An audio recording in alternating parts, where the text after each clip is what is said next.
Steam is a great platform to discover games, and an equally great platform for game developers, both new and established, to get their foot in the competitive market of game development. With Steam, it's easier than it's ever been to find new games to play, and even unknown gems that you didn't expect. But since Steam opened the proverbial floodgates on their greenlight system and let pretty much everyone in, it's become pretty hard to tell if a game is actually worth a damn. Now, I'm a fan of Jim Sterling's content here on YouTube.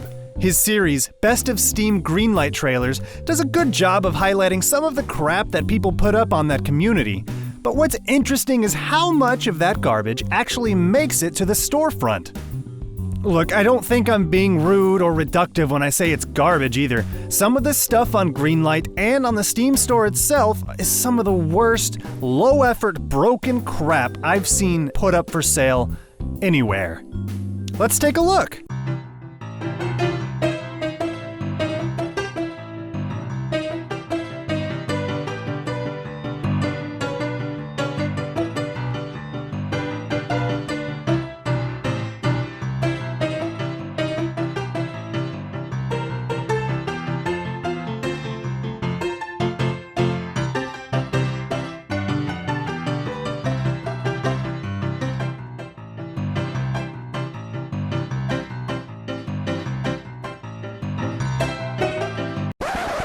This is being sold for money. Real life money. You might think that I'm being insensitive to people putting themselves out there, or that I don't know what it's like to develop a game or whatever, but the quality of some of these games is just unacceptable. Why is this allowed? Why? Yeah, I know developing a game is hard. And no, I don't give a crap if it's your first game you've ever made. Actually, while we're on that subject, why is it acceptable to put up your first game for sale? I've had dreams of game development through high school and college, and I've spent countless hours reading through forums and Reddit and everything just to gather information, and every bit of advice I've seen says to start small. Start with something small and easy and established to practice with.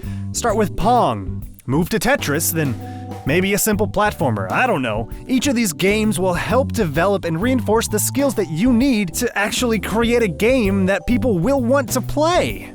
I've seen this excuse a number of times, and I hate seeing it every single time. Let's take a look at the recent example of PewDiePie versus Bear Simulator controversy. The short of it, PewDiePie hated the game and made a video basically shitting on it, and the developer got upset and said this. While the game didn't have a great reception, has a stigma against its name, probably the simulator name. And there's plenty of other problems, so making any updates or going further is basically a lost cause now.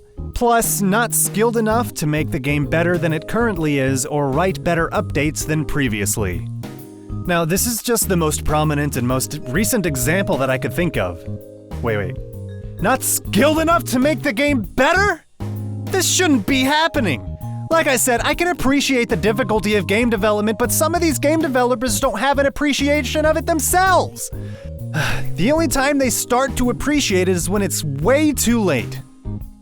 Case in point, Bear Simulator. There's a core level of competency that I expect from a game when I buy it. The art might look like crap, but I shouldn't encounter loads of broken geometry or a busted skybox. The gameplay could be boring, but I shouldn't be falling through floors or finding myself unfixably, is that a word? Unfixably stuck, and forcing a restart. The UI could be kinda bad, but I expect working menus. Look, I don't know. It's hard to really draw the line where objectivity ends and subjectivity begins, but I feel like there are a handful of games that we can all agree are worthless. Air Control? Gabe Newell Simulator? How about the whole digital homicide library? And while we're on the subject of bad excuses, I could not give less of a crap if you are a one-man team and it's hard for you.